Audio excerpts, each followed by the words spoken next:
नमस्कार दोस्तों, मैं आनंद शंकर वापस से आपका स्वागत करता हूं आपके अपने YouTube channel the biological world के अंदर। हमने कल ही कहा था कि भाई हमारा जो चैनल है वो किस पार्ट की ओर फोकस कर रहा है। इस बात पे हमने कल अपना डिस्क्रिप्शन दे रखा था और हमारे डिस्क्रिप्शन के अंदर YouTube में ये बातें क्लियर कर रखी गई हैं। और आपका जो रिस्पॉन्स है हमारे प्रति वो काफ़ी बेहतर रहा। आपने हमें मोटिवेट करा है, बहुत लोगों ने सब्सक्राइब करा है, हमारे व्यूज़ अच्छे आ रहे हैं। उम्मीद है हम आपको और बेहतर से बेहतर प्रोडक्ट दे पाएंगे टॉपिक्स के ऊपर। कल का जो हमारा टॉपिक था class 11th NCERT biology chapter 16 digestion and absorption, जिसमें हमने डाइजेशन टॉपिक को स्टार्ट करा था, उसको आज कंटिन्यू करते हुए हम आगे बढ़ते हैं।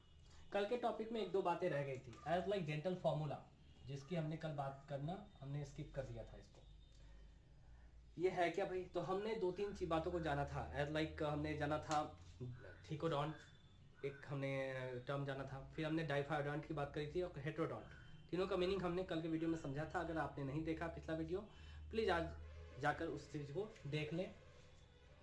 हम समझते हैं कि कुछ इस ढंग से हमने रिप्रेजेंट करा, कुछ ये नंबर है 2123/2123 है क्या भाई, ये एक्चुअली है हमारे डेंटिशन का, जो हमारा डेंटल फॉर्मूला है, हमारा जो दांत का अरेंजमेंट है टीथ का, उसका ये फॉर्मूला है।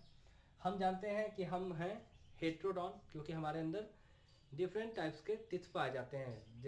4 टाइप्स के टीथ हैं, ये डिफरेंट टाइप्स के टीथ जो हैं, incisor, canine, premolar and molars. इनका जो अरेंजमेंट है वो किस ढंग से है, उसी को हम डेंटल फॉर्मूला कहते हैं। जो each half of jaw, upper and lower jaw के अंदर नंबर ऑफ टीथ, जो इनका अरेंजमेंट है वो डेंटल फॉर्मूला है। सबसे आगे जो हमारा टीथ है फ्रंट वाला, ये इंसीजर है, इसके बाद canine, then molar and lastly canine, then premolar and lastly molar. तो इंसीजर जो है, अगर हम ईच हाफ ऑफ जॉ की बात करें अपर एंड लोअर, तो अपर साइड में इनका नंबर 2 1 2 3 है। Incisor 2, canine 1, premolar 2 and molar 3। उसी तरीके से लोअर जॉ के पास भी 2 इंसीजर, 1 कैनाइन, 2 प्रीमोलर और 3 मोलर्स हैं। ये हमारा एडल्ट ह्यूमन बीइंग का डेंटल फॉर्मूला है। किसका है भाई? एडल्ट का डेंटल फॉर्मूला, ठीक है, humans. Total number of teeth 32 होते हैं। तो आप इसको जैसे ये ईच हाफ ऑफ का है, तो इन पूरे नंबर्स का प्लस मल्टीप्लाइड बाई 2 आपको 32 आ जाएगा आंसर के तौर पे। खैर, एक और चीज, छोटी सी बात एक कल रह गई थी, वो थी सीकम के बारे में। सीकम आपको याद होगा लार्ज इंटेस्टाइन का पहला पार्ट था। ये वो पार्ट है जहां पे इलियम, जो स्मॉल इंटेस्टाइन का आखिरी पार्ट है, वो मिलता है। और यहीं पे एक स्मॉल फिंगर लाइक प्रोजेक्शन था, जिसको हमने कहा था वर्मी फॉर्म अपेंडिक्स, जो कि एक वेस्टिजियल ऑर्गन है, जिसका कोई फंक्शन हमारे बॉडी में है नहीं। इसके पास कुछ सिम्बायोटिक माइक्रो ऑर्गेनिजम्स भी होते हैं, जो हमारे डाइजेशन के अंदर बहुत ज़्यादा हेल्प हमें प्रोवाइड करवाते हैं। ये हमारे पॉइंट्स हो गए। ये कल वाले कुछ मिस कर गए थे, उन पे हमने बात करा। अब आते हैं आज के टॉपिक के ऊपर। कल हमने एलिमेंट्री कैनाल के पार्ट्स के बारे में समझा था, स्ट्रक्चर के बारे में आज हम डिटेल में समझेंगे कि इसका एक स्ट्रक्चर कैसा होता है। तो इसोफेगस से लेकर रेक्टम तक, यानी कि लार्ज इंटेस्टाइन के आखिरी पार्ट तक की जहां तक बात करते हैं, जो हमारा एलिमेंट्री कैनाल है, इसके पास 4 लाइनिंग्स होते हैं, मतलब 4 लेयर से ये बना होता है। उन 4 लेयर के बारे में जानेंगे, कौन क्या फंक्शन कर रहा है, एक्चुअली उनके पास क्या क्या चीजें हैं, उससे कुछ बातें हम समझेंगे। ये जो 4 इनके लेयर्स हैं, उनके अलग अलग नाम है। सबसे पहला जो आउटर लेयर है वो सेरोसा है, ठीक है, सेरोसा। ये थीन मेसोथेलियम टिश्यूज और कुछ कनेक्टिव टिश्यूज से मिलकर बना होता है, ठीक है। मेसोथेलियम टिश्यू किसको कहते हैं? तो विसरल ऑर्गन्स के जो इपिथेलियल सेल्स होते हैं, इपिथेलियल टिश्यूज होते हैं, उन्हीं को हम मेसोथेलियम टिश्यूज कहते हैं। अब बात करते हैं उसके बाद जो दूसरा लेयर है सेरोसा के बाद, सेरोसा कुछ नहीं, आउटर लाइनिंग है, ठीक है। उसके बाद का जो लेयर है वो होता है मस्कुलरिस कहलाता है, ठीक है। मस्कुलरिस स्मूथ मसल सेल्स से बना होता है। आपने क्लास 9 में अगर पढ़ा होगा तो इन चीजों की जानकारी थोड़ी बहुत वहां भी आपको मिली होंगी, जब आपने क्लास 9 के अंदर टिश्यू चैप्टर पढ़े होंगे, ठीक है। तो मस्कुलरिस लेयर स्मूथ मसल से बने होते हैं। मस्कुलरिस लेयर जो होता है, कुछ जगहों पर ये मॉडिफाइड होता है कुछ तरह से, इस तरह से आउटर इनर सर्कुलर में, और आउटर लॉन्गिट्यूडनल, कुछ इस तरह का स्ट्रक्चर इसका होता है, आप देख पा रहे होंगे इधर, ठीक है। आगे फिर समझते हैं भाई, मस्कुलरिस के बाद जो अगला लेयर है, तीसरा लेयर, वो होता है सब म्यूकोसा।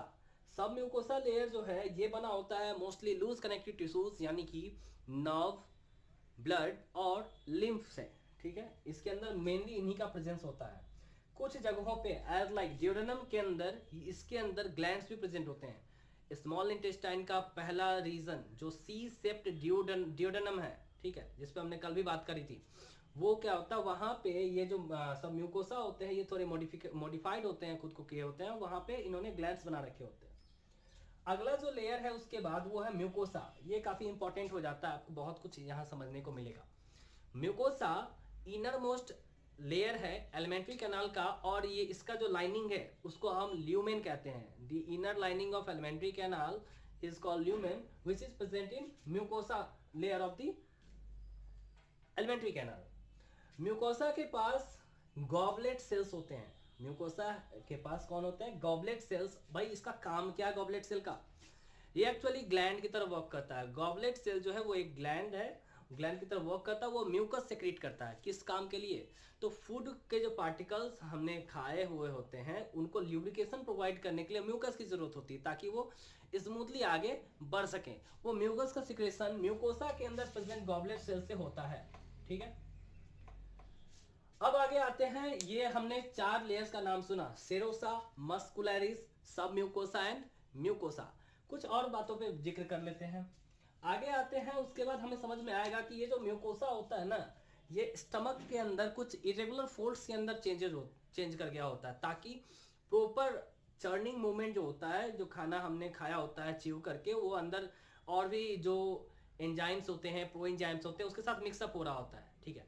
तो वो जो मिक्सिंग हो रहा होता है उसके लिए चर्निंग मूवमेंट की जरूरत होती है, उसमें ये काफी हेल्प करते हैं। कौन? रियुगी, जो इरेगुलर फोल्ड्स होते हैं म्यूकोसा लेयर के ऊपर एलिमेंट्री कैनाल के अंदर।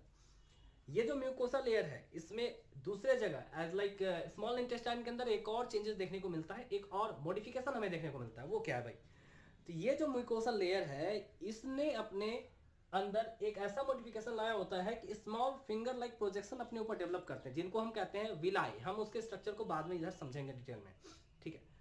और विलाई ने अपने ऊपर कुछ और माइक्रो विलाई डेवलप कर लिए होते हैं, वो और भी छोटे होते हैं विलाई के तुलना में, और इनका काम होता है ब्रश बॉर्डर अपीयरेंस प्रोवाइड करना।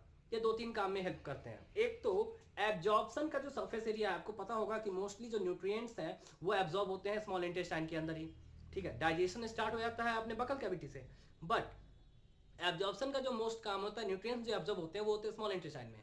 तो ये माइक्रोविलाई और विलाई का जो मॉडिफिकेशन है म्यूकोसल लेयर के अंदर, ये काफी हेल्प करता है किसके अंदर?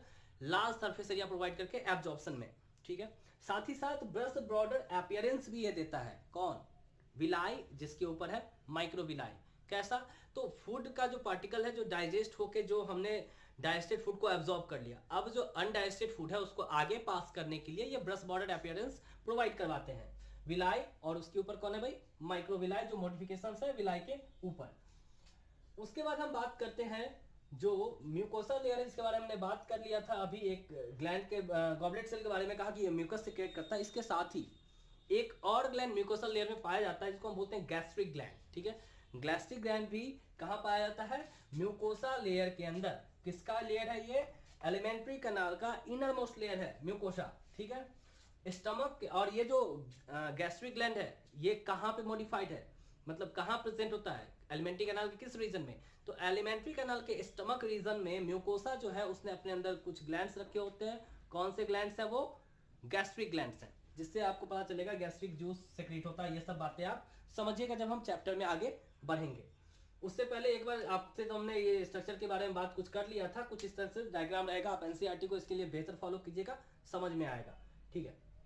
फिर हम बात करते हैं विलाई के ऊपर, थोड़ा इसके स्ट्रक्चर को समझने की कोशिश करते हैं, क्या कैसे काम कर रहा है ये, ठीक है। विलाई कुछ और नहीं, इंटेस्टाइन, स्मॉल इंटेस्टाइन के अंदर म्यूकोसल लेयर के अंदर ही मॉडिफिकेशन होता है, ठीक है।